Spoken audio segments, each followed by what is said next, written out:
It has been an awesome, 3 days kind of, sort of? Friday night till now. It's been so great. Some of you are still asking me, even after the break. I kind of made it clear in our last session together, but people are still asking me, what's with this conference? It's so different. What's with all these speakers? Who are these people? They're the best in what God has gifted them with.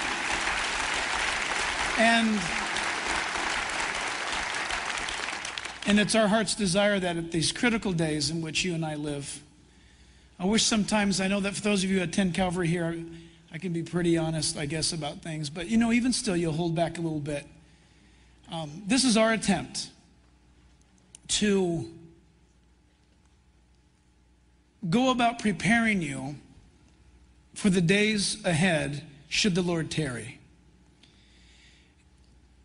I was born and raised at Calvary Costa Mesa. I got saved in 1977. Pastor Chuck would say, we could be in heaven in 77. And then when we came into 78, he said, it could be great in 78.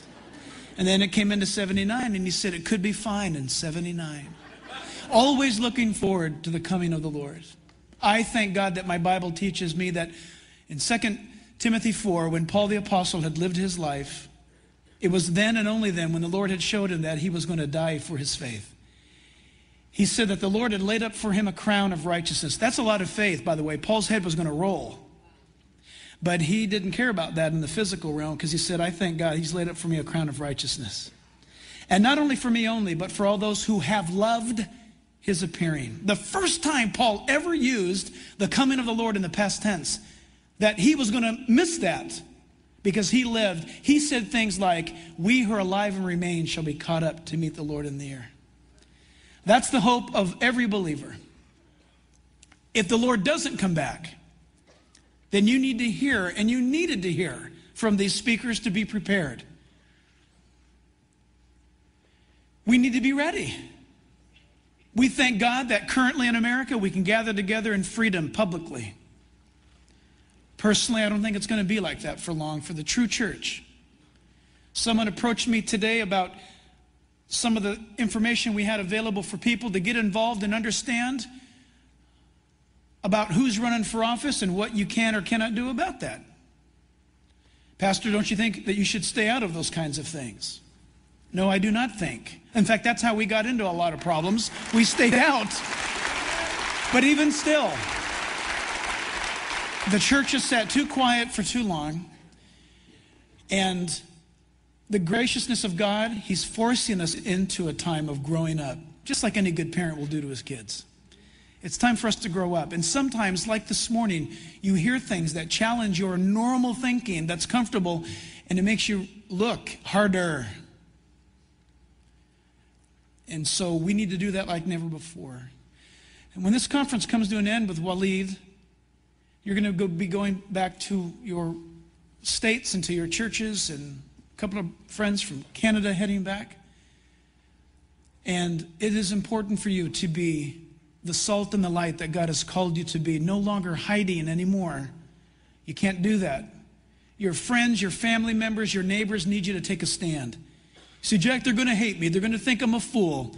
We heard it this morning. If you're going to be a lamb belonging to the Lord, there's going to be wolves in your life. But we are commanded to be salt and light. And I thank God for the testimony and for the witness of Walid Shoebat. And I also want to have Chuck Missler stand. Because Chuck, just stand. Let us say thank you to you. Just stand. All of your years of faithfulness. God bless you.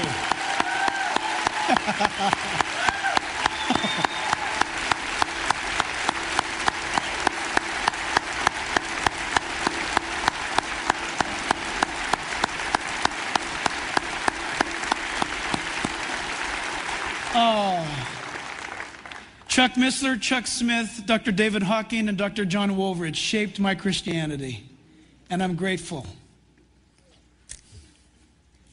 Thanks. Here's the rules for tonight. Walid Shoebat, you have 1 hour. After 1 hour, we have a 10-minute break to go to the bathroom, to catch our thoughts. And you come back for another hour. And and then I think after that, if you're willing, questions and answers, you're a brave man. Is that fine with you? Please give a warm welcome again to Walid Shoebat.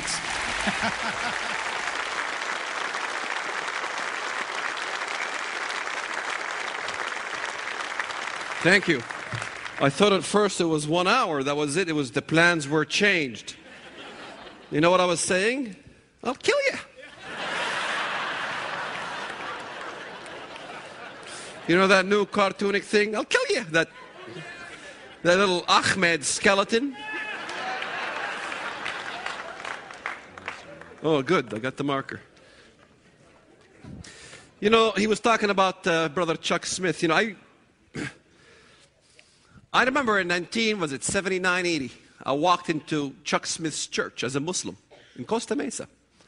We just first started over there in that church. I remember the guy was singing, "There's Nobody Like Jesus." And he was saying, "Is Muhammad like Jesus?" He was singing a rock and roll song. "Is Gandhi like Jesus?" And you know, as soon as I heard, "Is Muhammad like Jesus?" I got offended and I walked out. I said, "I'll never walk into those Christian churches again." I vowed I'll never walk in a church again. I made a vow to Allah that I'll never walk in a church again. And look at me.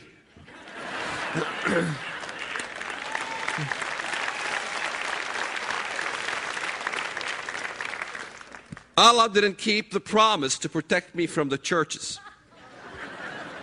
So I blame Allah. And I also want to thank Brother Chuck Missler. I was in a conference with Brother Chuck Missler, and I was concerned, to be honest, going to speak at that conference, because his was a conference, probably the second time I was allowed to talk about Bible prophecy. And I said, how will they receive it? You know, Chuck Missler might not like me talking about maybe some different adjustment of our theories regarding the ends of times. They might, you know, kind of close the door in my face, and I'll be kind of ousted out and be pointed at, you know, he's the strange guy with the strange interpretations. You know, you worry. You sweat blood. And then I went to the conference and he was so open. It's like, no big deal, Walid, no problem. You're wrong, we accept you.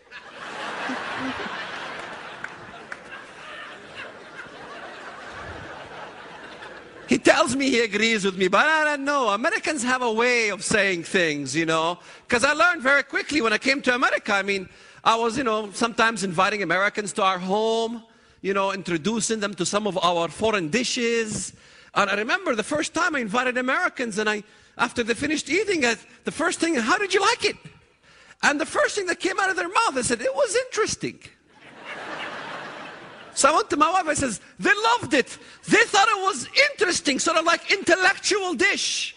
They just loved it." Finally, I learned what the word interesting meant. And I was crushed and hurt. Americans speak with forked tongue.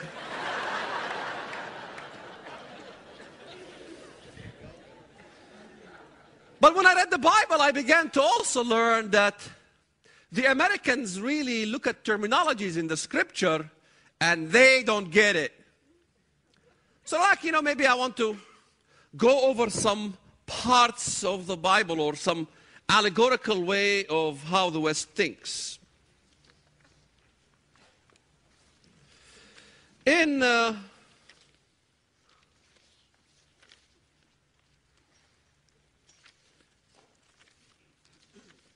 All right, where are the piece of the notes? Go.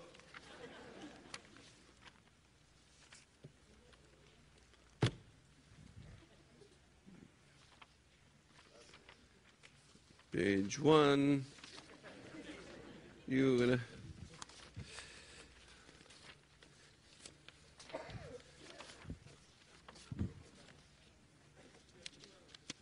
I got 2 hours. That's why I'm doing this, you see.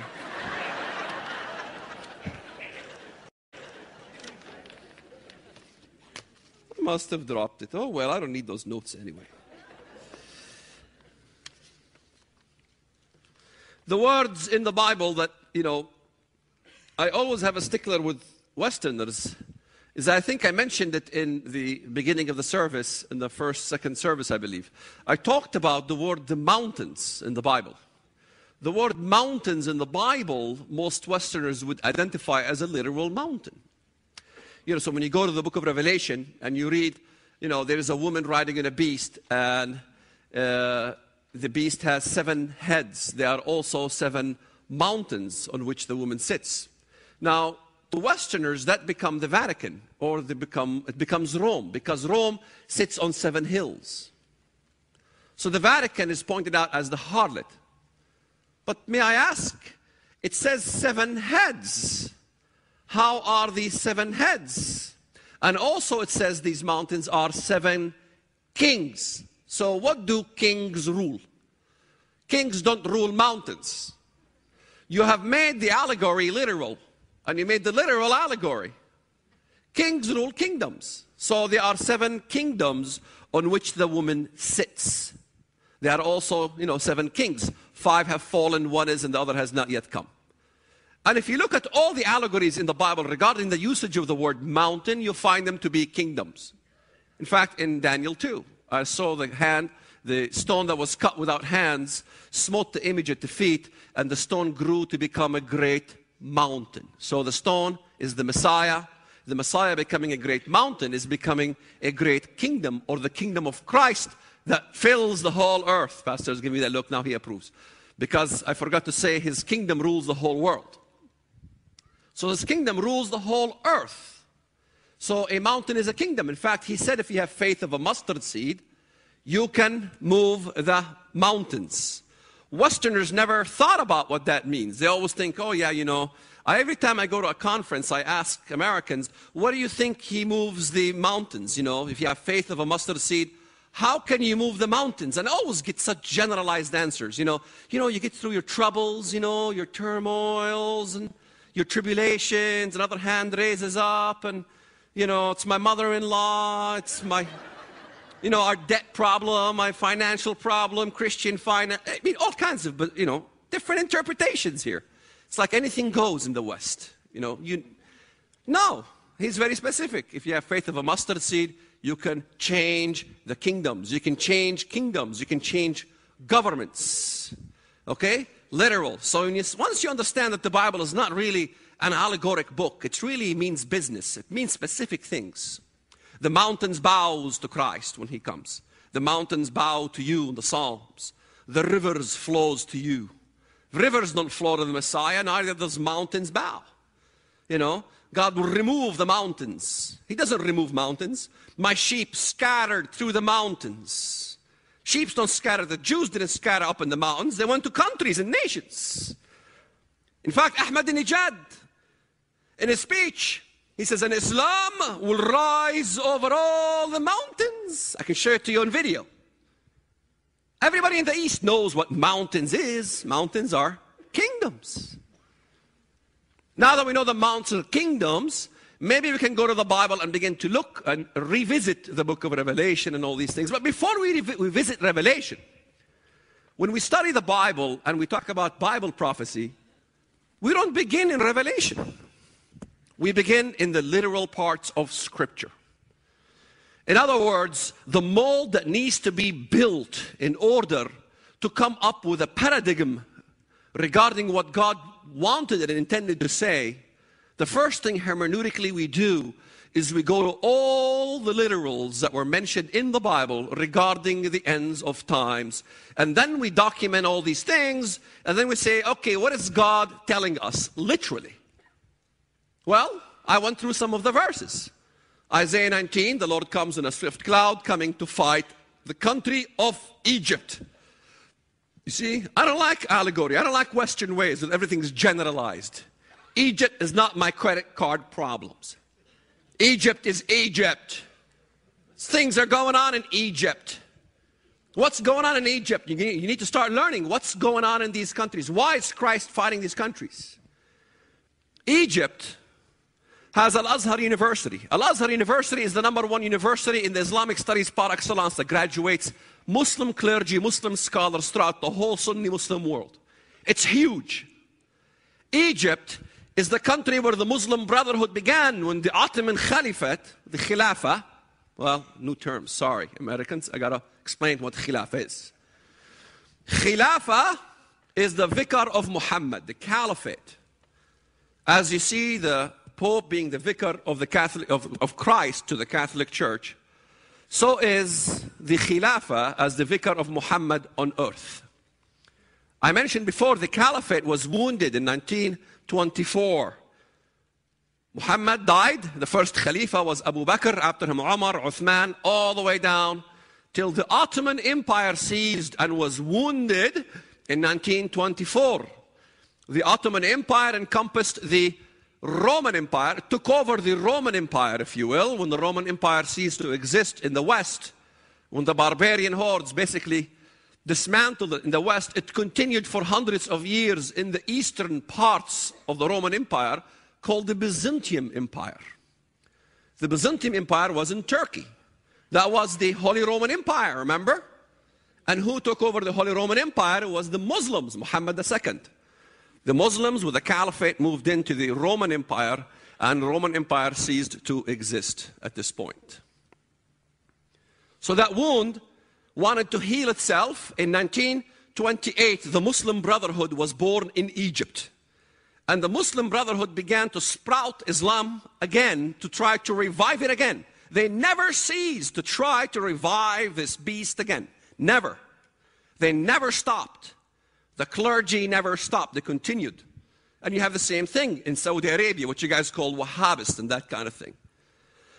Westerners seem to like the idea of trying to blame the mess on one party always. They try to pick somebody to label and kind of forgive everybody else. So the problem with Islam is the Wahhabists, you know. There's those Wahhabists down there. It's those Muslim Brotherhood, you know. That's all. You know, Islam is a peace-loving religion. Do you know what I meant when I met Wahhabi Islam kind of thing, when I heard of Wahhabi Islam? Do you know where I heard of Wahhabi Islam? When I came to America after 9/11. Wahhabi Islam, what in the world is that? I lived all my life as a Muslim, never heard of Wahhabi Islam. Never heard of it. Islam is Islam. Where in the world does people come up with this Wahhabi Islam? Of course the Wahhabists in Saudi Arabia are fanatic. They've always been fanatic. Before the Wahhabists, before any of these things, before the Salafis. Islam is Islam. All Muslims, whether Shia or Sunni, believe in the coming of the Mahdi, who will usher in 7 years of peace. There will be the last 7 years in the Islam in the world, basically. The last years before God will judge the world. And somehow during those 7 years, the Jews must be liquidated, and the trees and the stones will cry out, there's a Jew hiding behind me, come on Muslim, come and kill him. So your Antichrist basically was our Messiah. Mahdi basically comes back in the spirit of Muhammad. Muhammad said, he will have my spirit. Okay? Now that we talked about basically mountains as being kingdoms, and we can all study the Bible and begin to unlock scripture, that's all you really need. Other things, waters, you know, the woman comes out of the waters. What are waters? Waters, he tells John, multitudes, nations, different tribes and different tongues, different, you know. So this entity of the beast is really ruling from every different tribe and different tongue. Fish in the Bible. Fish is basically followers. Remember, Jesus says, fish. You will be fishers of men. The same thing with Gog, you know. The scales, you know, the fish will come on your scales and God will put a hook in his mouth, Gog, you know. So you see a lot of these stars. Stars are angels. I'll be above the stars of God. I'll be above the angelic host of God, the pride of Satan himself. What else is there? You know, trees. The olive tree is always the Messiah. Why is the olive tree the Messiah? Why did Messiah choose the olives? Because the only way to get the fruit and to get the oil out of the olives is by crushing it. He was crushed for our iniquities. So all the symbolism in the Bible has a meaning, has very specific meaning. There's reasons. This is why I like the Hebraic Eastern way of thinking. Cut and dry, you know. There's a point for everything. There's a reason for everything. The cedar tree will be sort of the devil or Satan. Lucifer is identified as the cedar tree, the cedar of Lebanon, basically. Some of the nicknames of Antichrist in the Bible should yield an important piece of information, because if you look at the nicknames of Antichrist in the Bible, he is called many things. He's called the Prince of Tyre. Now, where is Tyre? Lebanon. Excuse me, if the Antichrist is Italian, why is God calling him the Prince of Lebanon? Why is he calling Al Pacino? Why he calls him the Prince of Tyre? How come this stuff is missing from the interpretation in the West? I've never heard anybody say why his name is Prince of Tyre. Well, that's just a coincidence, Walid. Okay, fine. Why is he called the King of Babylon? Babylon is a specific place, and that is the regions of Iraq and Arabia. Why? Why is he called the Assyrian? Assyria encompasses Turkey, Iraq, a specific region of land. Why is he called the Assyrian? Why is he called Pharaoh of Egypt? Oh, that's just a nickname. Well, why is Christ fighting Egypt then? He's fighting the Pharaoh of Egypt because Antichrist rules these lands. And once you go to the specifics in Daniel, then it's very clear. It says Egypt, Cush, Phut, and Egypt will follow him in submission. Cush is Sudan. Cush is the landmass south of Egypt.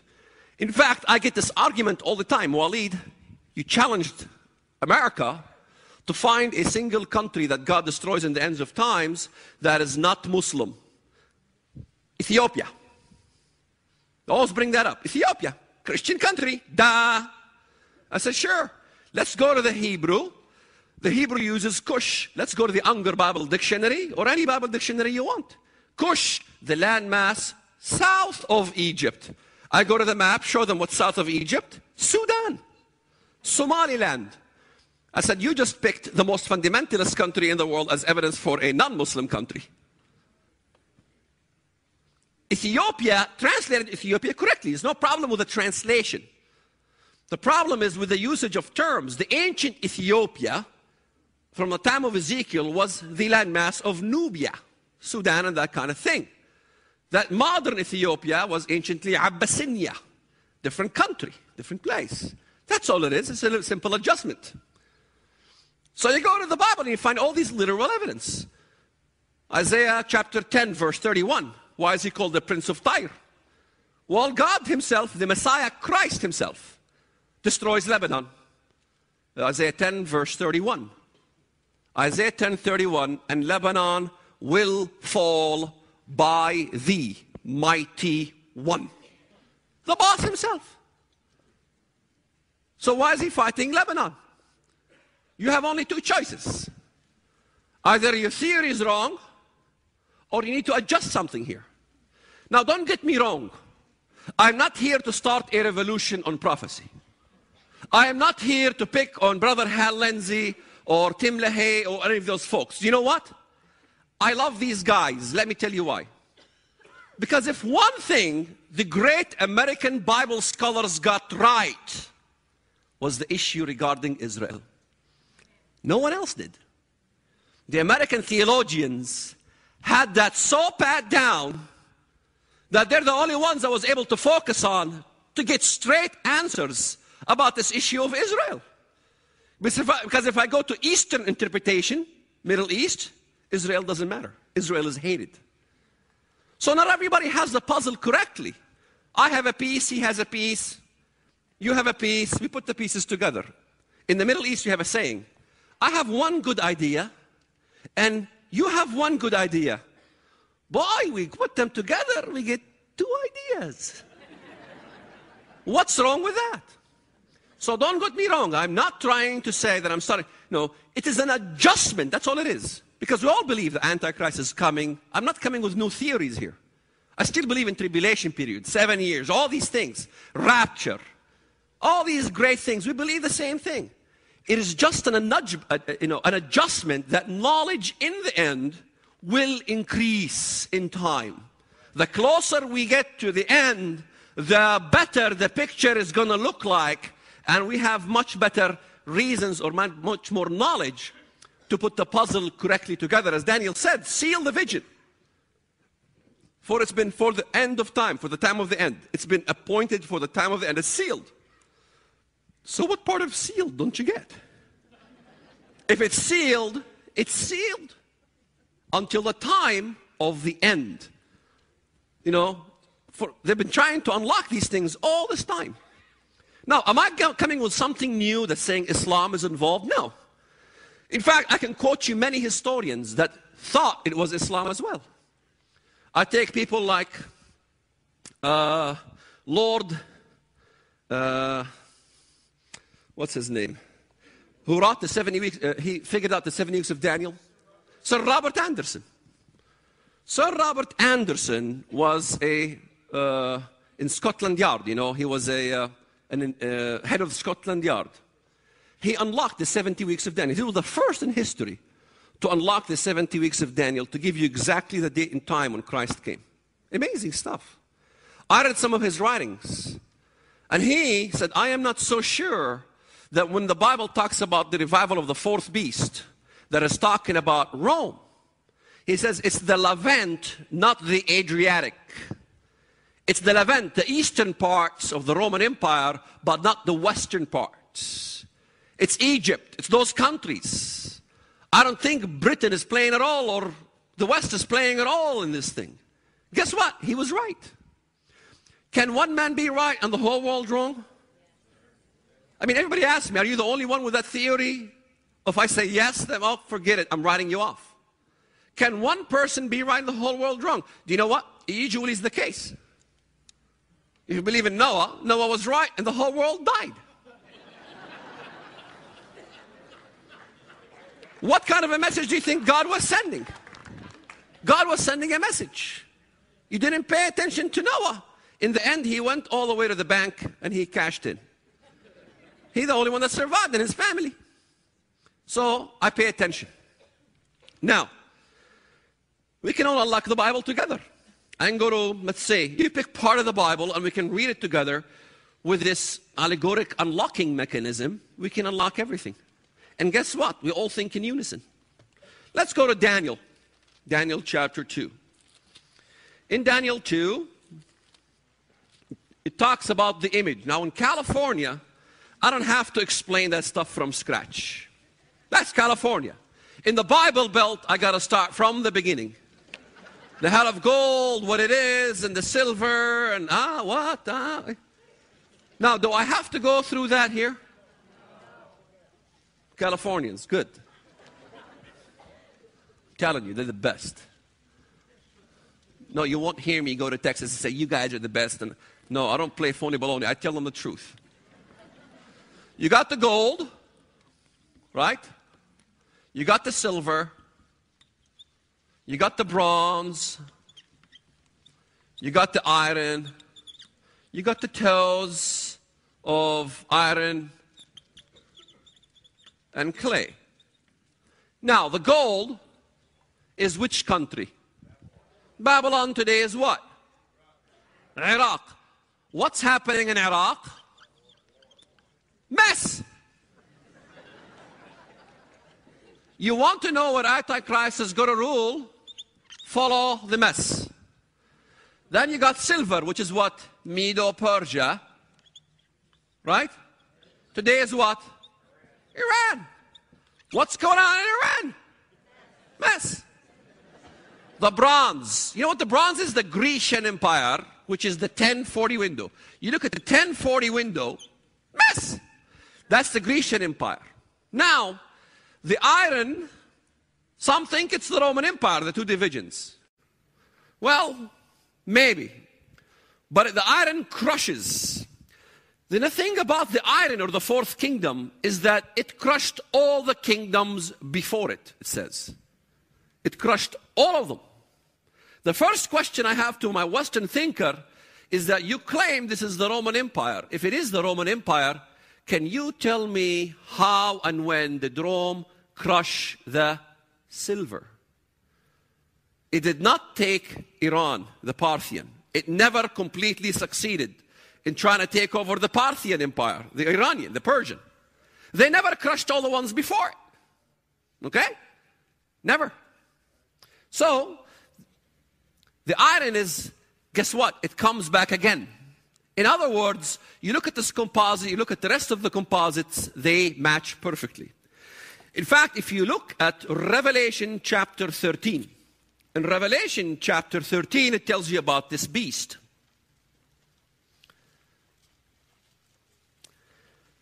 Verse 2, now the beast which I saw was like a leopard. His feet were like the feet of a bear. His mouth like the mouth of a lion. In the West, it's, let's see, his mouth of a lion, his blasphemies. His feet of a bear, well, he stomps, kind of like a big military machine. And the leopard, he's as fast as the leopard. I don't know where you come up with this stuff. The mouth of a lion, the lion is a specific composite of a specific empire. And that specific empire was the Babylonian Empire. The lion is Babylon. All scholars agree, whether they agree with my Islamic paradigm or not, they all agree. Right, Mr. Misler? The lion is Babylon. Go ahead, yes or no? No comment. He pleads the fifth. I learned from Americans when they plead the fifth. They're playing politics anyway. So then you have the feet of a bear. Who's the bear? No, it's not. Don't say Russia. Iran, Medo-Persia. You're right. It is Iran, the Medo-Persian Empire. Well, those are all Muslim. The lion is Babylon. The leopard is the Grecian 1040 window. All that is Muslim. And the bear is Iran, Medo-Persia. All that is Muslim. And that's where all the mess is happening. So if Revelation gives you this composite, well, where's Europe? It doesn't have Europe. The Grecian Empire never included Europe. So the very one the West is focused on is the one that's never mentioned in the Bible, nowhere in literal fashion or even allegoric fashion. Even if we accept that this is the Roman Empire ceased to exist in the West, but continued to exist in the 1040 window parts. By the way, North Africa, Algeria, Libya, Tunisia, Morocco, Mauritania were part of the Roman Empire. And guess what? They were part of the Western Roman Empire, not the Eastern. So if you want 5 toes, you can find 5 toes easily in the North African regions with a revival of a Roman Empire. And you can find 5 in the East easily. So we have the 1040 window, we have the Muslim, and then guess what? There's really 5 if you look at it. They're not 4, they're 5. They're 4 and they're 5. Both are correct because it tells us there are 4. There are also 5 because here the iron and the clay seems to be coming out of this, but it's a revival of the 4th. Okay? Now, the interesting part in looking at this, look what it says. Verse 35. Verse 34. Verse 34, you watched while a stone was cut out without hands, which struck the image on its feet of iron and clay and broke them in pieces. Then the iron and the clay, the bronze and the silver and the gold were crushed together. Did you see that together there? All at the same time? I know that doesn't mean much to you. Let me tell you why that's so significant. Because if this is speaking about history, if this statue is regarding the gold being ancient Babylon, and the silver being ancient Persia, and the bronze being ancient Grecia, how are they destroyed together? Either the Bible has a mistake, or we have a mistake. When it comes to the Bible and us, guess who has the mistake always? Rule number 1 in hermeneutics. You're always wrong.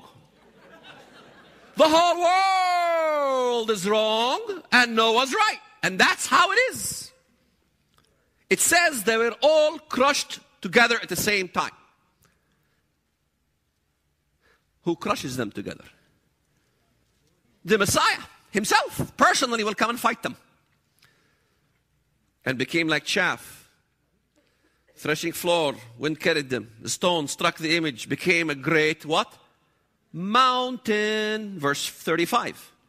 And filled the whole earth. He became a great kingdom. He's a king ruling a mountain, a kingdom. Boy, it sounds a little different than what you're used to in the West. Things begin to click for a change. God means something specific. So if the stone crushes the image, hits the image at the feet, in the end, at this position, and they will all be crushed together, that means what? That means the ancient Babylonian Empire must come back as a power peg in the Middle East. And guess what? They're working on it. You Americans crushed them. Now they're working in Islamic stuff. Sharia law is in there. Iran, it's right here, working. Ahmadinejad is threatening the world. In fact, the Antichrist himself, it says in the book of Daniel, he will go against the strongest of all fortresses. What does that mean? He's crazy enough to declare war on the most powerful nations on earth. It's exactly what Muslims do. They declared war on Britain, they declared war on America. So how is it Christ will crush the ancient Babylonian? No, because these come back again. This is Muslim, this is Muslim, this is Muslim. You know, whether your interpretation of the Roman Empire, I don't know. So that means Europe becomes Muslim too. If you want to say that the iron is the Rome, is Europe, then Europe is going to turn Muslim too. But I don't think so. I don't think that's what it is about. Because as we study the Bible, we don't find any literals with the European countries at all. So the Messiah will destroy all Islamic nations coming in the end. In other words, what we begin to understand when we look at these things is that what the West thinks is that the Bible is single-minded. He says something specific regarding one specific stuff, but it does not apply the duality of Scripture. The Scripture is dual. It has a short term and a long term. In other words, it happens again. Okay? If you look at Revelation 13, it sure confirms that. You go to Revelation chapter 17. In Revelation 17, it talks about this woman, Mystery Babylon. Verse 9. Here is the mind which has wisdom. The 7 heads are 7 mountains on which the woman sits. There are also 7 kings. So, is there an eraser? No eraser.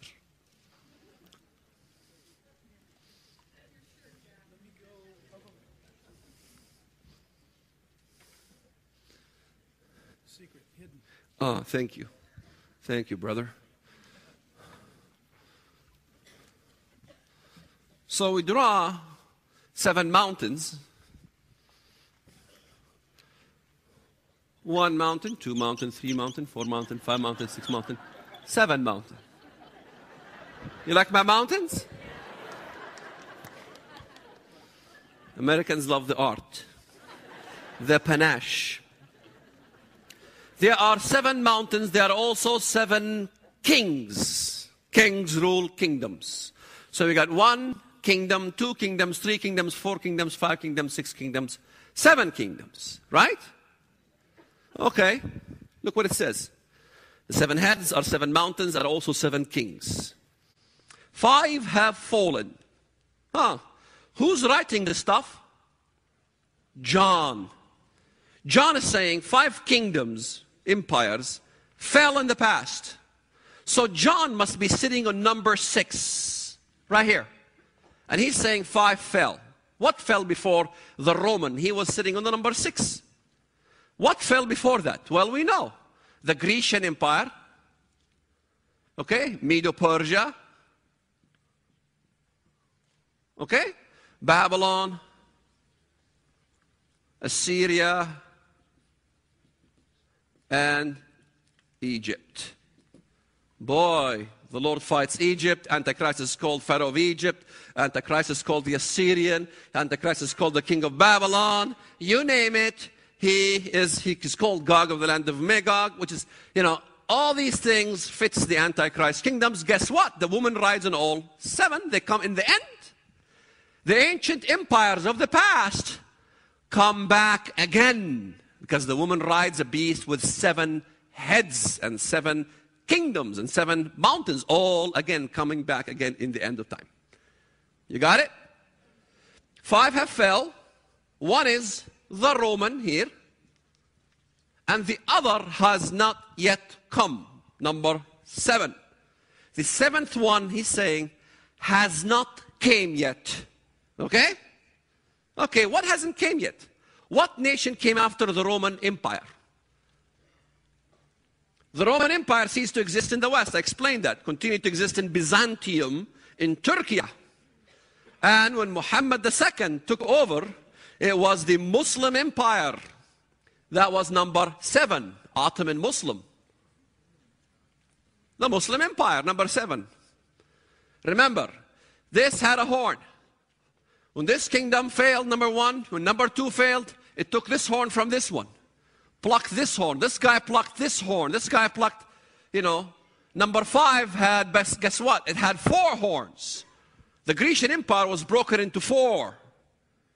Ptolemy, Seleucid, the stuff. And then came the Roman, took away from the Grecian 1 horn, okay? Then came the Islamic in Turkey and took away the mantle from the Roman. The Roman Empire ceased to exist. Read Gibbons and the Fall of Rome. Tons of reading stuff material if you want to recognize that Roman Empire did fall. Because the Western paradigm insists that the Roman Empire never fell. Why? Because it won't fit the theory. The Roman Empire must have continued to exist. So you have this 1 horn here. Count them up. 1, 2, 3, 4, 5, 6, 7, 8, 9, 10. 10 horns. In sequence, is giving you the sequence of the kingdoms. So he's saying, watch out for number 7 here. That's the one you need to watch out from. Why? Look at the text what it says. The beast that was and is not, hasn't came yet. It's a previous empire, either the Grecian or the Assyrian, but it hasn't risen yet. It's going to rise as the 7th one. Also himself is the what? In verse 11? The 8th, and is one of the 7. Hello? He is the 8th. He comes back the same one again. In other words, it's a revival of an Islamic empire. Fractured. Different fractured. Not a whole. Okay? You're not convinced? Then you must go and tell me how Christ crushes the statue altogether. If you're not convinced, then you need to answer me why in Revelation 13 the body is a body of a leopard, the Greco. It's a Greco-Romano empire. Even the beast has nails of bronze, teeth of iron and nails of bronze. Nails are fingers. There's not only toes, there's also fingers. Did you know that? It has nails of bronze. Bronze has always been Greco. In fact, if you don't believe me, there's a chapter in the Bible that rarely ever is addressed. I love those ones that are rare, like a rare coin. In Zechariah chapter 9, verse 13. Look what it says. You look at the whole stuff of Zechariah, verse chapter 8. I will return to Zion and will dwell in the midst of Jerusalem. Does that need an interpreter? My job is so easy. I just have to read it for you. That's all. Thus says the Lord, behold, I will save my people from the land of the east and from the land of the west. I will bring them back, and they shall dwell in the midst of Jerusalem. Boy, chapter 9 of Zechariah. He talks about Damascus. Verse 5, he talks about Gaza. Gaza also shall be very sorrowful. The Philistines. Verse 9, rejoice greatly, O daughter of Zion. Shout, O daughter of Jerusalem. Behold, your king is coming to you. He is just and having salvation. Then it gets into the ends of times, and it talks about verse 13. For I have bent Judah my bow, fitted the bow with Ephraim, and raised up your sons, O Zion, against your sons, O Greece. You see that? Now, is Zion a person? No, there's no person named Zion. Zion is a geographic location. God is interested in geographic locations. Because in the West, what happens, the mistake, is that they go, let's see, Gog, Magog, Meshech, Tubal, Gomer, Beth Togarma. These are the children of Japheth, you know. So they say, where did the children of Japheth go? Well, they went to Europe, they went to Russia, they went all over, they went to America. Let's go trace where these people migrated to. That's what the Bible is talking about. No! The Bible is about geography, specific locations. The children of Zion are geographic locations against the children of Greece, geographic location. Okay? The Hebrew for translated as Greece is Ionia. Ionia or Iowan. Where is Ionia? Greece. Where? Where in Greece? Because Western mindset, when I say the word Greece to the West, you know what they think? Ding, ding, ding, ding, Zorba the Greek. Athens. No. Forget Athens. Ionia is in Western Turkey. Cyprus is occupied by Turkey anyway. Nobody's helping those guys out. America wants to help the Palestinian PLO terrorists and forget the real friends and the Christians. They don't want to help the Lebanese Christians. They want to help the bad guys. Wisdom of American government? War on terror, my foot. There is no war and terror. It's all politics, you know? It's all a game. Israel has to pay always. They have to pay. Why? Why does Israel have to pay? Do you ever think about it? Just as Christ. They have to parallel Christ in everything. They have to suffer. He suffered the same ways. Naked, naked, hungry, hungry, all these things. And look what it says. Look what it says. Verse 14. If you don't believe me, this is about the coming of Christ fighting that region of the north in Turkey. Verse 14. Then the Lord will be seen over them. Wow. I have bent Judah my bow, fitted the bow with Ephraim, a war, and raised up your sons, O Zion, against your sons, O Greece. Then his arrows, then the Lord will be seen. The Lord will be seen over them. What part of the Lord be seen do you not get? Christ is there on earth. And his arrow will go forth. Is Christ going to use missiles? Sometimes I suspect it very much. After all, Israel developed what they call the arrow missile. Very fast thing, you know. They will hit the nuclear that's coming out of the Muslim country before it even hits the area of Israel. So in other words, when Ahmadinejad develops his garbage and he throws it using a Scud missile, Israel with their arrow could reach over there and have it explode over their own land. Don't mess with Israel. That's what the verse is saying. His arrows will go forth. Like lightning. The Lord God will blow the trumpet and go with whirlwinds from the where? South. So if the Lord himself, Christ, is fighting coming from the south, where is he going? He's coming south, he's going. Good, okay, good. Sometimes it's American geography, little bit. He's going north. But I thought the Antichrist is coming from the west. Why is he going north? Do you know there is no place in the Bible that the threat's coming from the west? It's all from the east, kings of the east, and it's from north, and from the south. Nothing from the west. In fact, the ships of Chittim in Daniel, which is translated as the Roman ships from the Mediterranean, comes to fight against the Antichrist. Because the Western mindset thinks that the Antichrist rules the entire globe. Because you're all set on your idea. Antichrist rules the whole world. You're all going to go to the DMV and get computer chips. And if you don't get the chip, guess what? You know, you're not going to buy and sell. I know what you think. I've been spying at you when I was a Muslim.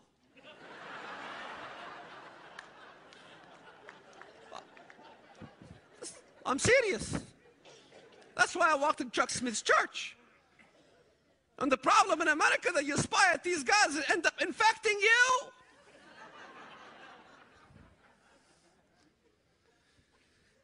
So what is it going to be?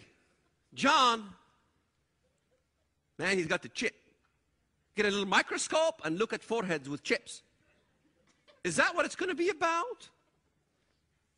Second of all, how many flavors are there? If you go to the book of Revelation, look at the flavors of these marks of the beast and all that stuff. How many flavors do you have? Verse 17.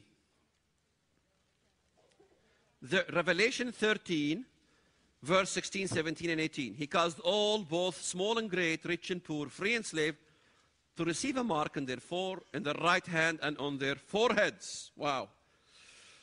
That no one may buy and sell, lest he have the mark or the name or the number of his name. What's this or? Can you tell me what the or means? This or that. If it's 666, one size fits all, what's the ors? There's reason for those ors. There's different flavors. When you study the Bible, my friend, don't just listen to a sermon. Go to the text, examine each word. Each word. What is that word? And be a stickler over that word. What does that word mean? I want to know what that word means. Sometimes I spend an entire month trying to research what one word means in the Bible. Entire month. And when I get it, Eureka! I got it! Wake up my wife 3 o'clock in the morning. Honey, look what I found, the nugget!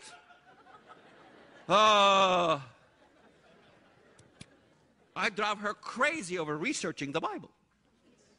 The mark or the name or the number. I don't want to go over through the detail, but I must look at one part, the name of the beast. Remember what I talked about a name, because most people think, name of the beast. Let's see. What's the elections going on? You got Barack Obama. You got Hillary Clinton. Barack Obama. Yeah, that's it. Let's add it up. 6. It adds up to 666. I found it. And you have all these articles all over the internet. You want garbage Bible prophecy? Go to the internet. It's filled with it. Just put 666 and enjoy the garbage. I mean, Hillary Clinton is going to be the beast? You've calculated Henry Kissinger, it doesn't add up. You calculated 25 nations from the EU, you know, because it was more than 10. The 10th nation joined us, Greece. The EU is the Antichrist, and when Greece joined the 10th nation, that's it, you got the composite. You know, even great pastors, I don't want to mention names, I get in a lot of trouble. That's it, that's it. It's coming, it's this date and that date and all these things. 25 some nations joined the EU. Now, guess what? It doesn't fit. So what is it? It's the G8. The G8. Oh, the Roman Empire. Oh, okay, let's see. The harlot is not Rome? It doesn't sound like Rome, man. The Pope, after all, they're burning his effigy all over the place. The guy kind of like is not, you know, the Catholic Church is losing a lot of money. It can't be fitting. Well, let's see. It's a combination burrito. The Muslims with the Catholics. These days, there isn't a single Western prophecy scholar, not one, that says Islam is not involved. They all say it. All of them. I watch Hal Lindsey. I love Hal Lindsey's show. Do you watch his stuff on TV? It's good. He shows a lot of good stuff. He's one of the few that are showing what's happening in the Muslim world. Even Hal gets it. Brother Hal, he gets it. Somehow Islam's involved, but I just don't know exactly how the whole thing fits together. But it does. Where were we?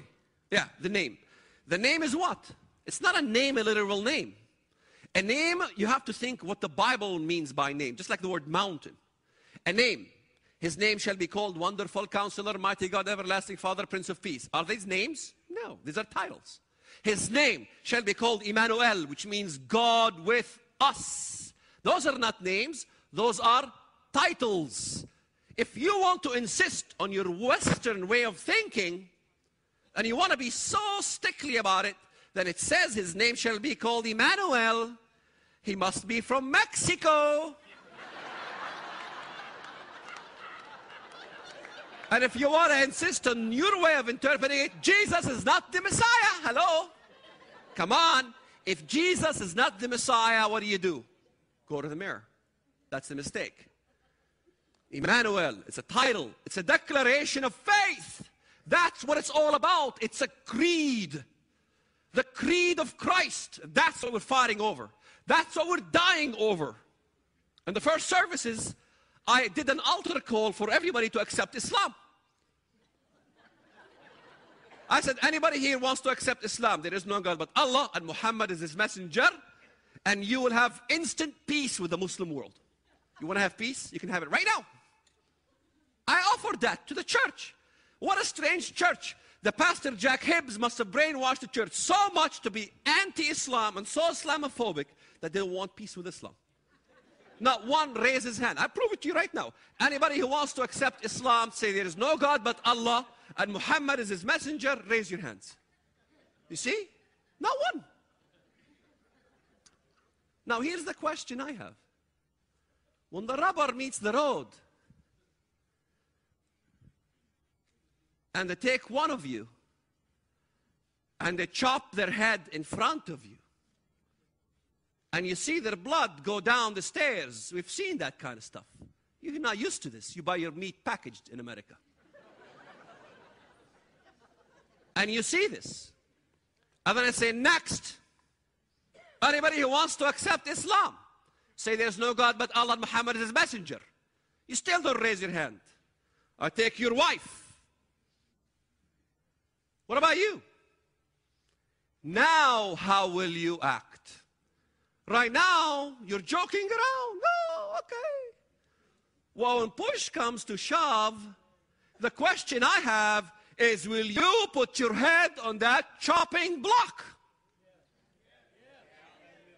Anybody who says they put their head on the chopping block, raise your hand. Do you know what? I choose a different tactic.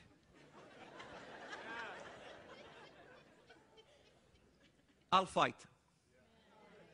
I'll fight. I choose to fight. I ain't gonna let nobody chop my wife's head in front of my eyes. I'm gonna take a dozen of them before they get me down. And that's the American attitude. We're not going to take no mark of the beast, but it take a mark of blasphemy. The mark is the name, by the way, and it's a declaration of faith. That's what it is. It's a creed. Emmanuel is a creed. Wonderful Counselor, Mighty God, Everlasting Father, Prince of Peace is a creed. It's the creed that we all died for. It's the creed that your forefathers died for. They bled for it. And those people want you to believe in it. So you have finally peace. And you become subservient to that system. To pledge allegiance to the beast. To give allegiance. That's what it's all about. An Antichrist system that people are uncomfortable to even address or talk about, fearing they're going to be labeled Islamophobes. I ain't worried about it because judgment comes. I did my job. From a terrorist to an ambassador. I'm telling you, that's what it is. He transformed you from a terrorist to become an ambassador. In some of the sticklers in, let's say, Daniel chapter 9. We have 6 minutes left before we give you a break. Daniel 9.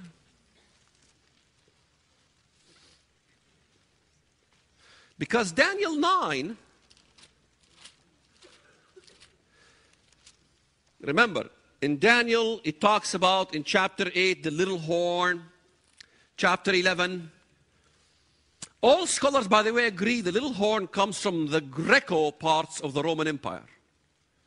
The Greco parts of the Roman Empire is Muslim, by the way. Remember, the little horn comes out of the Grecian Empire, out of one of the 4 horns that broke off the Grecian Empire. Remember, the Grecian Empire doesn't include Western Europe. So the little horn comes out of the 4 Grecian Empire. Guess what? He doesn't come from Europe. The Western paradigm says, sure, he comes from the East. They don't deny that. They say somehow he immigrates to Europe. He becomes the head of the EU. He lives over there, you know. And one of the other things they back their theory with is Daniel chapter 9. Because in Daniel chapter 9, the prince comes from the Roman Empire. And no one can deny that. Right? The prince comes from the Roman Empire. That is Daniel 9:27, 9:26, 9:27. Do we have to go through Daniel 9 and talk about the 70 weeks and how that was all fulfilled? No. You guys know what that is about. 69 weeks, there's 7 years left. The devil knows there's 7 years left. So Muhammad said that the Mahdi will usher in 7 years. Everything you see in Islam, they know the Bible prophecy, but it becomes what is unholy in the Bible becomes what's holy. The Antichrist becomes the Mahdi that Islam is waiting for. You understand? Everything is in reverse. The good guys are the bad guys. The one who mistreats women, he doesn't honor the desire of women. Daniel, he doesn't honor the desire of women. He doesn't honor women's rights, period. That's what it means. Doesn't say he doesn't desire women. It's not one of those. He doesn't honor the desire of women. He doesn't care about women's rights. Western thinking is to say, okay, he doesn't honor the desire of women. The desire of women was to bring forth the Messiah. So he doesn't care about the women who want to bring forth the Messiah or something like that. Excuse me. Is there any woman here that has a desire of bringing forth the Messiah? Anybody? Any woman? Have you heard of any woman lately that has a desire to bring forth the Messiah?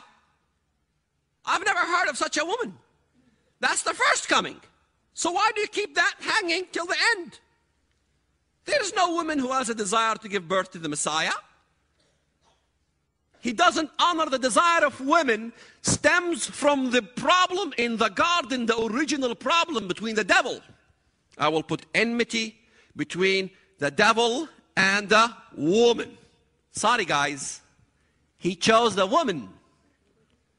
She brings forth the seed of the Messiah. He wants to destroy the woman. He hates the woman. From that perspective, Satan has always hated the woman.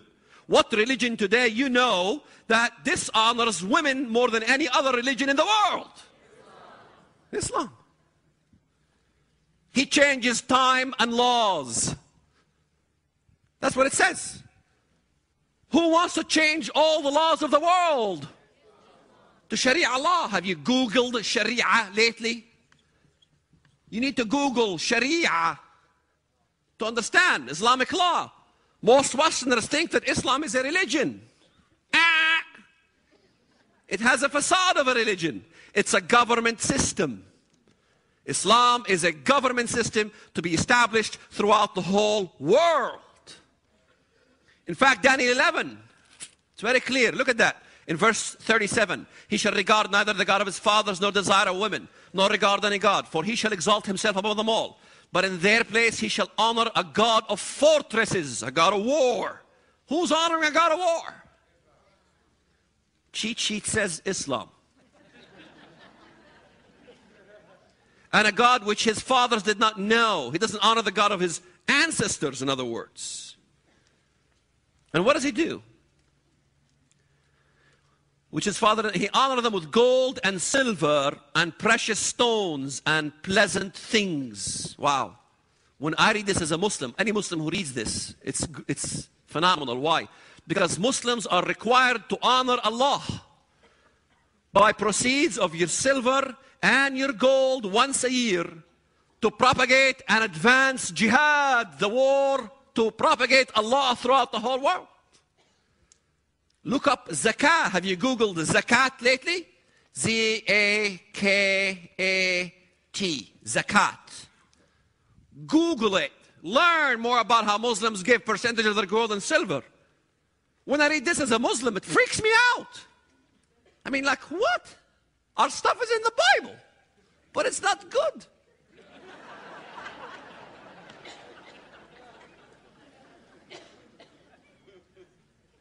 And what does he do? It says he advances by the replace honor a God of fortress and God which his father did not know. He shall honor him with gold, silver, stones, and present things. And then it talks about him advancing this God. Where is that verse? I know it's there somewhere.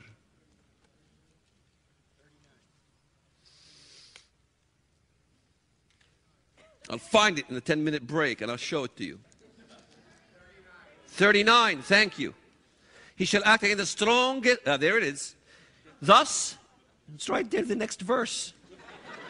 Thus he shall act against the strongest of fortresses. He declares war on America and Britain and Europe. With a foreign God, which he shall acknowledge, and what? Advance its glory through the war.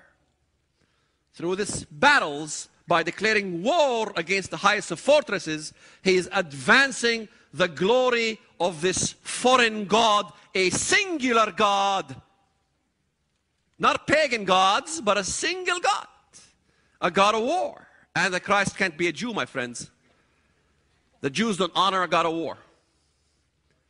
And don't tell me because Israel must trust the Antichrist, that's why he must be a Jew so they can trust him. I'm sorry to bust your bubble. They trusted Yasser Arafat. And he was not a Jew. He was a Muslim and believed in the God of war. Right in front of your very eyes. In Daniel 9,